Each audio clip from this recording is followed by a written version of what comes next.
Welcome into the Panthers.com video mailbag. Staff writer Max Henson here as the Panthers get set for Super Bowl 50 out in Santa Clara against the Denver Broncos. We got our first question this week from Charles Hamilton, who asked, do you think Cam will be able to have the same success against the Broncos as he did against the rest of these defensive powerhouses? Well, you look at who Carolina has played in the postseason. First, Seattle Seahawks, number 2 in total defense. The Arizona Cardinals in the next round, number 6 in total defense. So we're talking about some really good defensive units Carolina has gone against. And as the score indicated, Carolina's offense has been able to produce and produce at a very high level. I know the talk before the season was, does Cam have the weapons around him to be able to have a really high-powered, explosive offense?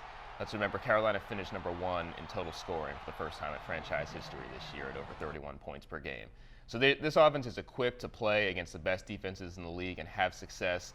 Of course, this Denver Broncos defense is ranked number 1 in total defense. So this is a very, very good group, very talented in all levels of that defense. But as we've seen throughout the year, I think this Carolina offense, with how diverse the running game is and the committee of wide receivers who are committed to making plays downfield, and guys like tight end Greg Olsen roaming through the middle, I think they have what it takes to score against anybody. We got our next question this week from Todd Handel, who asked, what's the most intriguing matchup between the Panthers and Broncos? Well, I'm going to stay on the same side of the ball. We're going to look at the Panthers offense, and to me, it's those 2 offensive tackles. Michael Orr on the left side, Mike Remmers on the right side, and the guys that they're going up against in DeMarcus Ware and Von Miller. In those 2 pass rushers, we're talking about 2 of the elite edge rushers in the game. They combined for 18.5 sacks on the season, Von Miller with 11 of those. These guys are really good. They get after the passer. The matchup is so intriguing, though, because of what Carolina likes to do running the football. And are those guys on the edge going to be able to hold up against Carolina's run game? Because it's not just going to be Jonathan Stewart. It's going to be running from Cam Newton as well. As we saw against Arizona, you might even see a handoff to a wide receiver that turns into a big play. So those edge rushers love to get after pocket passers. That's obviously not the case in this game. Cam Newton is such a dynamic threat back there with his ability to escape pressure. And can Michael Orr and Mike Remmers do enough to keep those guys blocked up to make sure Cam Newton has the time to make those big plays? Got our last question from Charles Pierce, who says, while Palmer was an inexperienced playoff QB, how will our thin secondary do against Peyton, who's played in 26 career playoff games?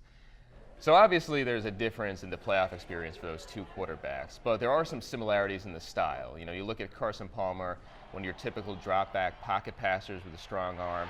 Peyton Manning, of course, his arm strength has been a topic of conversation for some time now, but again, a drop-back pocket passer, likes to work and orchestrate through the pocket and make quick decisions. I think you look at that as that is the similarity for Carolina's defense. They're going to try to attack in a similar way, get pressure up front, make him uncomfortable in the pocket. And as far as that secondary is concerned, hey, they were questioned throughout the week against the Arizona Cardinals. Were they going to be able to hold up against that explosive wide receiver core? It's going to be a similar narrative this week against Denver. When you look at guys like Demaryius Thomas and Emmanuel Sanders, how will the Panthers secondary hold up? Well, I think they showed against the Cardinals that they have what it takes to prove some doubters wrong. Intercepted Carson Palmer 4 times in that game. 3 of those interceptions came from guys in the secondary. So this group is going to continue to have that chip on its shoulder going into this game against Denver. And I expect them to play with a similar kind of intensity to get the similar kind of results. Well, thanks for the questions this week, everybody. We'll see y'all out in Santa Clara for Super Bowl 50.